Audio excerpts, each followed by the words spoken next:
The opinions expressed on this show do not necessarily reflect the views of the Tampa Bay Arts and Education Network.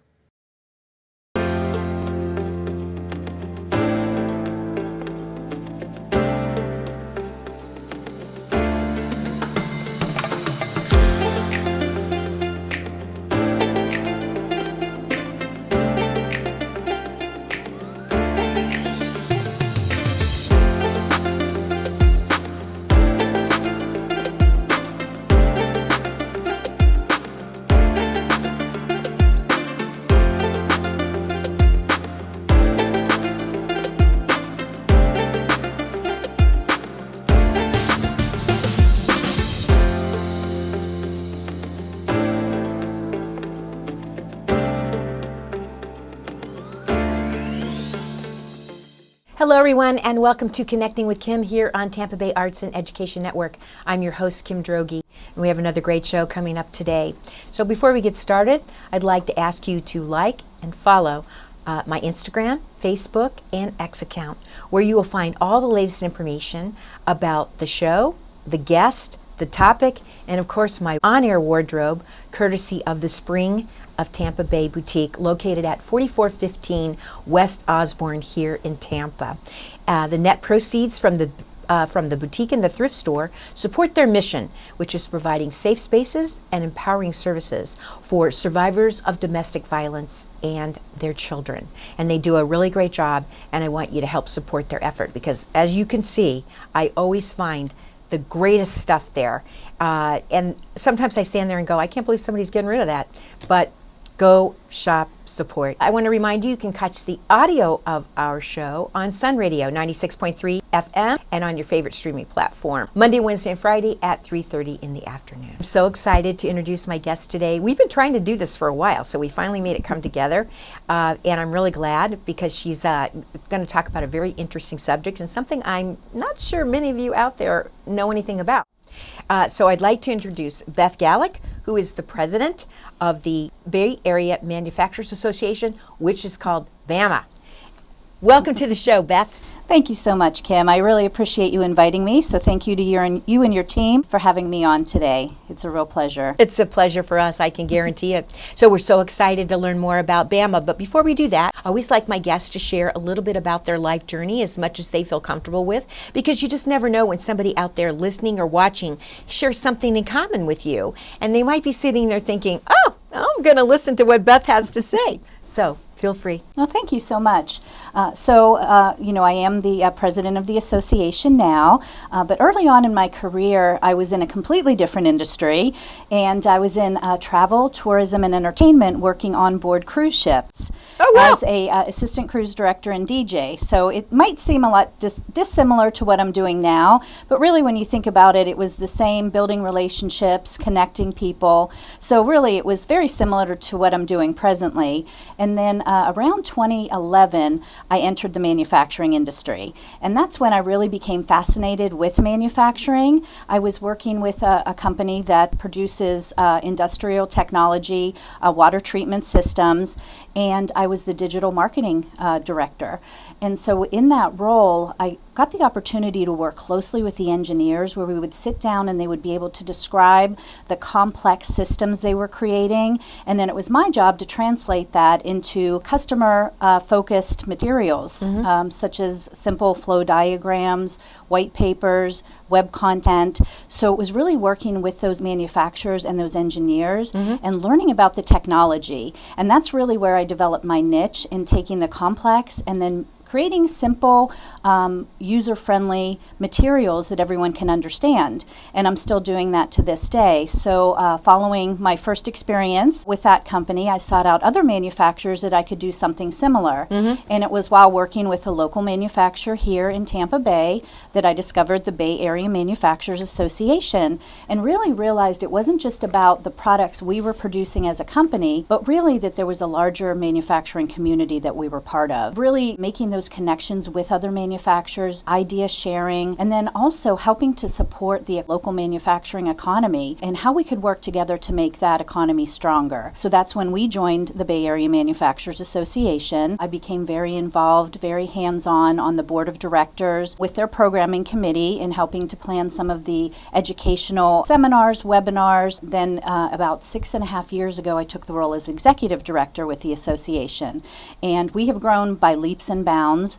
I think we've grown by about 300% from when I started. So that really shows the value that manufacturers see in this type of organization. Well, that is phenomenal. Now, are you a Florida native? I'm just kind of curious about that. I am not. So I'm originally from Pittsburgh. Oh, okay. And one winter I said, I can't take the winters anymore. Oh, in that's why your Pittsburgh. phone has a Pennsylvania area Yes, code. I went to the University of Pittsburgh, and then, like I said, it's been about 12 years. So I've been down here 12 years, and then when I was with the cruise line, I was here. So I've been coming back and forth to Florida, and now finally have made it my home. I've been here 12 years, and I don't intend on leaving. I really love the Tampa Bay area. It's it's a much better change than being in the cold. You know, when it's hot out, we can just go inside. So I'm really enjoying the area and a great community here. It is. I'm so fascinated by, we'll have to talk about that another time, the whole cruise background, because that sounds really fascinating. It is an example of transferable skills, right? Exactly. People ask me all the time about this gig I'm doing with, ask about my degree, were you in, I said, no, I was in marketing with IBM, but, I had transferable skills. And they translated well to this kind of thing. Exactly. So let's talk about, what does BAMA do, actually, the Bay Area Manufacturing Association? What is all of the activities they're involved in? Our mission is to advance Tampa Bay manufacturers' productivity and growth through workforce development, networking, education, advocacy, and innovation. So that's a lot. Yeah. So we are here as a support system for our local manufacturers.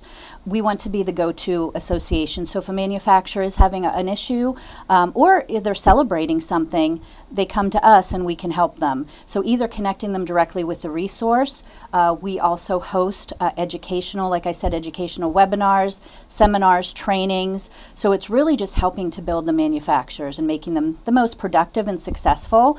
And most of our manufacturers, about 80% of our manufacturers are 20 employees or less. Well, this was what I was going to ask you, because you said you grew at over 300%. So I'm assuming that you have members, right? It's an association, so you have members, right? Exactly. How many members do you have? So we have 260 companies that are members, about 1,500 individual members. And the membership is made up of manufacturing companies and their employees. It also is made up of supporting companies that support manufacturers. So, not only do we have manufacturing companies, but within manufacturing, it's really the great multiplier. For every one manufacturing job, it creates 7 jobs in other industries. So we do have a lot of support system around manufacturing, such as supply chain companies, of course, banks, staffing agencies. All of those companies help to support the manufacturing industry as a whole. Right. So we do have a wide variety of members that really can work together to help each other grow. Okay, so let me understand. Do they pay a fee or a membership fee to belong to this association? Yes, so we do. We are solely reliant on our membership dues and event sponsorships and event registration. Well, you mentioned before that you work with, developing job skills, workforce development, that sort of thing. And that's big in our area right now, because as our economy in Florida shifts, right, from traditionally manufacturing and tourism economy, right, agriculture and tourism. Right. And now we're shifting less out of agriculture. It's still important, and tourism is still important, but we also are very focused, I think, from the state level on down, on manufacturing, growing our manufacturing base and attracting companies to Florida. Exactly, and many people don't know that we are a manufacturing state. We're the 10th largest for manufacturing employment in the country. Wow. So I didn't know that. It's big, and we do have so much manufacturing here, from health and beauty products, aerospace, medical manufacturing. We have it all. Right now, there's also a lot of emphasis on workforce development, developing what we traditionally considered trade skills, right? Which are very important to manufacturing. I mean, I remember I used to have a home in Wisconsin. Milwaukee was the capital, the home of Bucyrus Erie. I mean, huge company, right? Making huge equipment, right? And Bucyrus Erie needed to have welders. Welding now is precision welding, right? With the aid of computer, right? So you have to have good math skills, right? They had to move their headquarters to Texas Wow. from Milwaukee in order to find the employment base that they were looking for. So that is how important manufacturing is to a state and a local economy, right? Exactly. That was shocking to me. That Bucyrus area, who had been in that state forever, had to move to Texas in order to find the kind of job skills they were looking for. Skilled employees, yes. And that's one of the biggest struggles for manufacturers is finding the skilled workforce. And that's something that this association has been working hard in a lot of different ways to help build that pipeline. So it's from really educating parents, educating students on the careers that are available in manufacturing. And I will say that this month is perfect for me to be on the show. It's Manufacturing Month. Yes, I know. So it's National Manufacturing Month. We timed it perfect. Manufacturing Day was last Friday. It's the first Friday of October every year. And one of the things we do is just to create an awareness. So one of the things we did for Manufacturing Day is we had a webinar that featured one of our local manufacturers. They showed a virtual tour of their facility, talked about the various jobs, talked about what they do, and then the owner and CEO was on live with students and the community to answer questions, to do a Q&A about the jobs, about what they do. So it was really a great way for us to get the word out on what local manufacturers we have here. Another thing that we do for Manufacturing Month is we help to connect students with manufacturers by helping to coordinate tours of the manufacturing facilities. So we work very closely with Hillsborough, Pinellas, and Pasco County schools in getting those students into the manufacturing companies so they can see directly what they do, maybe even to experience something hands-on, and talk to the owners, talk to the employees of the companies, and that's the best way for them really to see what's available here in these manufacturing companies. You know, it's something that if they develop the right skills, they could create a very long and prosperous career with upward mobility. So there's a lot of advancement opportunities. Even though they may start as a machine operator, there's opportunities for them to grow, to learn, to be trained. And that's one of the things that BAMA helps with as well, is going into the companies and doing skills training with the employees, to helping them to build up their employees for a really successful career. So if you're just joining me now and connecting with Kim, first of all, you're going to have to go back and watch from the beginning of the interview. But my guest in the chair is BETH GALIC, who is the president of the Bay Area Manufacturers Association, or BAMA, here in the Tampa Bay area. And we're talking about what BAMA does to help manufacturing in this area and conversely the state of Florida also, because the state of Florida is, I didn't even know this when you said 10th largest in manufacturing jobs. I had no idea about that. This is something that it used to be, I think, when I was growing up, right?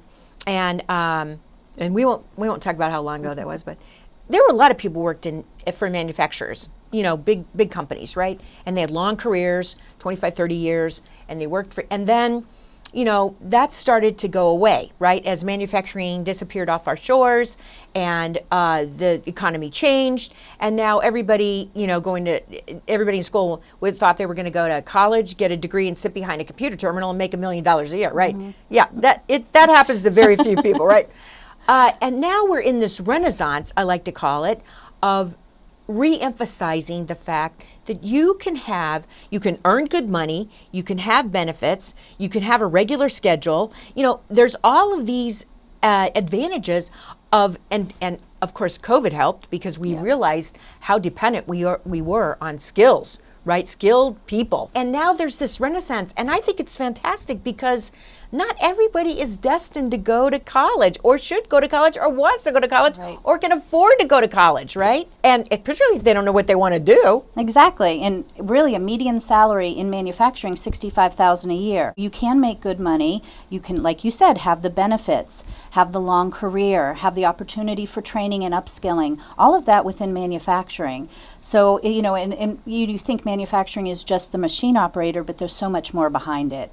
Even with the advancements with AI, someone has to program that machine. Someone has to work the computer. So it's not only eliminating jobs, but it's also creating new jobs at a higher pay rate. And that is what I think also people don't understand is that, let me just ask you, from your members, okay, I know you can't speak for manufacturing, everywhere. For your members, what would be like a starting salary for someone coming into one of your, because you mentioned that they were 20 employees or less, right? What would be a starting salary? So anywhere, if you were just starting out with no experience, it could be anywhere from $17 to $35 an hour, depending, and then upward from there. So depending on, how much experience you have, what your degree in, but you can, of course, advance and get more training and then get a higher position as you move forward. Are there still apprenticeships? I mean, absolutely. Okay, I know that is a word I grew up with. People were apprenticing, but I didn't know if apprenticeships still happen. Many of our manufacturers have apprenticeship programs. You can get in, you can start making money right away with learning as well. So we do have apprenticeship programs that are even somewhat virtual, and then some that are fully in person. So there's something for everyone. Do you also have a situation where the manufacturing or the company will help subsidize higher education? Absolutely. More skilled education? They do. They want to invest in their employees. And manufacturers are looking for employees that are loyal, that want to stay with the company, and they're really providing great benefits in hopes that the employees do stay. And that's one of the big things that we talk about with our manufacturers is making sure you're providing that environment because you don't want to keep going. Well, turnover is a cost. Very it hits costly. Your bottom line immediately. Exactly. So if you're constantly in a state of flux, you're constantly in a state of hiring people and bringing new people on board and training those people and that's a cost item. Exactly, and that's why we have a lot of events. We'll even have some of our HR professionals talk about these are the things you should be offering your employees. These are the packages, and a lot of our manufacturers work together, and we go in. And one of the things that we do is we tour a different manufacturing company each month with our members, so you can go in and you can see firsthand how they're operating and what they do. And one of our local manufacturers recently, when we went and toured her facility, she said, "Listen, I have this great process of when I hire an employee, and I'm happy to share it with you." So these are the great tangible things that come out of being part of the association, that you can gain this knowledge and see what are the other manufacturers doing that works. What are the things that they're providing that works to keep the employees. Really, you don't want to keep going out and trying to hire new people constantly. So if you can keep the employees you have, that's all the better. I love that sharing of information because I'm assuming that your members that we talked about are they cover a wide variety of manufacturing. So it's not like they're in competition with each other, direct competition with each other, right? Right. Most of them aren't. There are some that are, but we do have a wide variety. Like I said, from medical to aerospace, we have food and beverage, and different sizes of manufacturers. And then a lot of times they also work together to produce one component. So one manufacturer will do one part of the component and another manufacturer will complete it. So really they are working together. Does BAMA also participate in I'm dating myself now, but when I used to work for AT&T and we went to I don't know if trade fair would be, but we went to these conferences and we'd have a booth and we talked to people about what we were offering, our products and what we could offer. Do you still do things like that? Yep, manufacturers do that all the time. There's a lot of different trade shows across the country.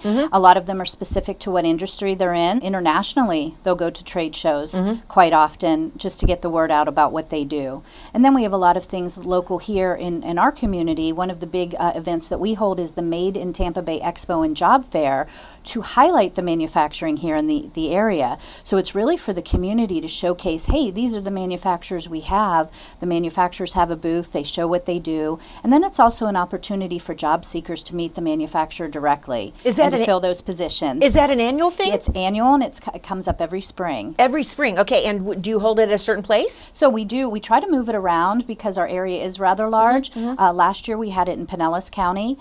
This coming 2026, we're looking to have it in either Pasco or Hillsborough. Out of this BAMA association, how many counties are we covering? We cover 3. Okay. Okay. So Hillsborough, Pasco, and Pinellas, but there are regional associations across the state as well. So if you're not part of our region, there's another association that will serve your county. Oh, okay. I wondered about that because I recall in reading and getting ready for the show, reading about that. It's kind of not franchising, but you know what I mean. It's kind of like that in the sense that there's other associations scattered around.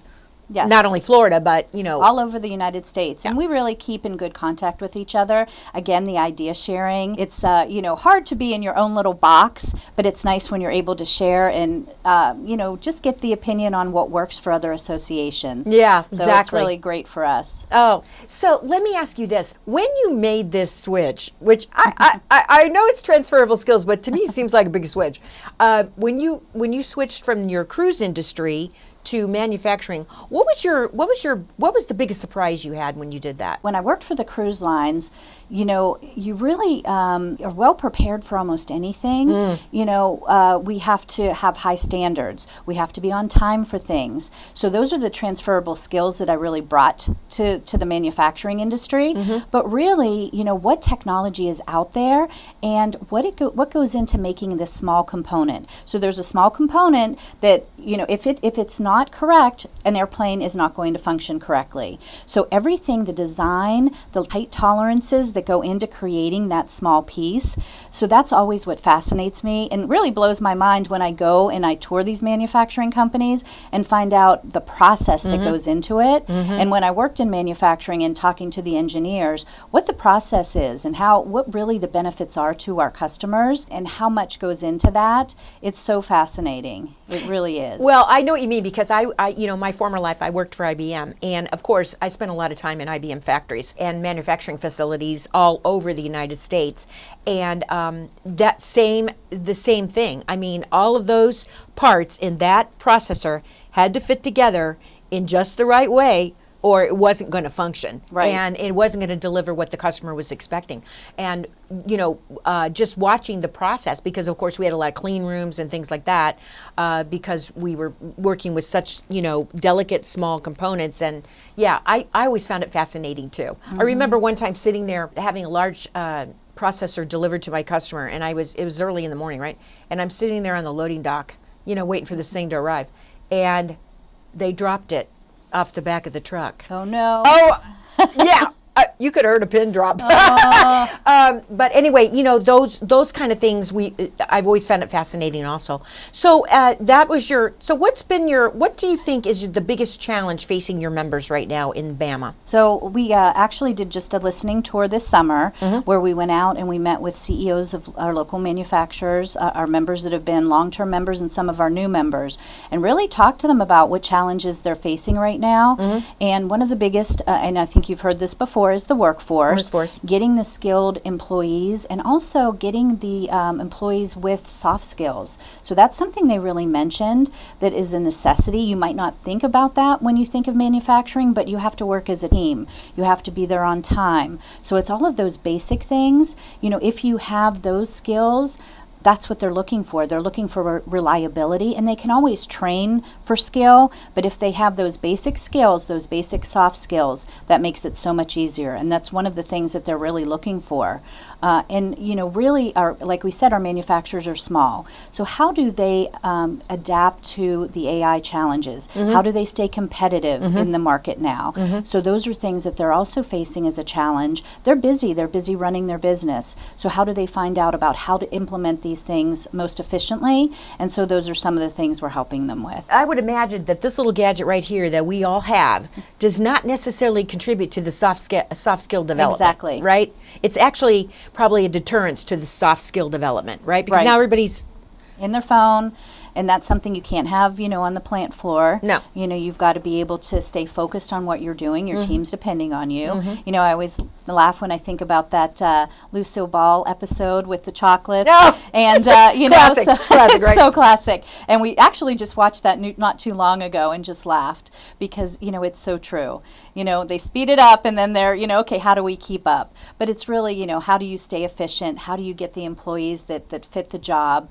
And that's something, like you you said, not every student wants to go to college or needs to go to college, so there's a lot of opportunity. There's programs here that they can go to. One of them is called Skills, and they do training for someone that can literally walk off the street, not know anything about manufacturing. They have a 2-week boot camp where the individual learns about manufacturing, the basic skills. Our manufacturing companies are connected with this program, so they get to follow the students through this 2-week time frame. Are they coming on time? Are they working together as a team? Do they have the dexterity to be able to do the work? What are they good at? So the manufacturer gets to observe for this 2-week period, and at the end they get to interview every student in that program, and then potentially give them a job. So someone could walk off the street and within 2 weeks have a job in the manufacturing industry. Oh, that's amazing. Well, before we went on air, I offered you an opportunity because we're running out of time. I know it goes. I know it did go Everyone fast. says same thing. Goes so fast.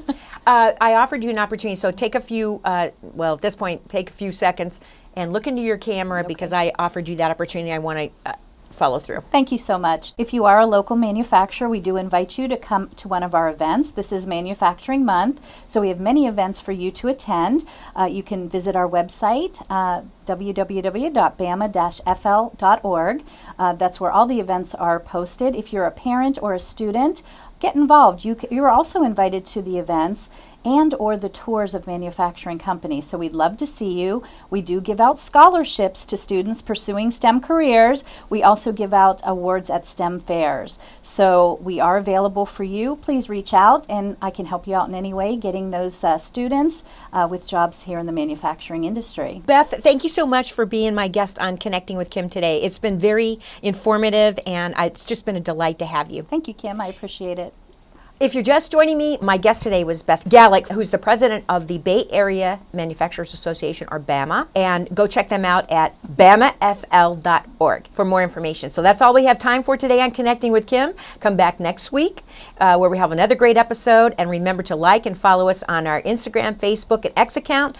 And shout out to my sponsor, the Spring of Tampa Bay, who provides my on-air wardrobe for this beautiful, wonderful show that I get to do on Tampa Bay Arts and Education Network. And shout out to my crew. Come back next week. Bye-bye.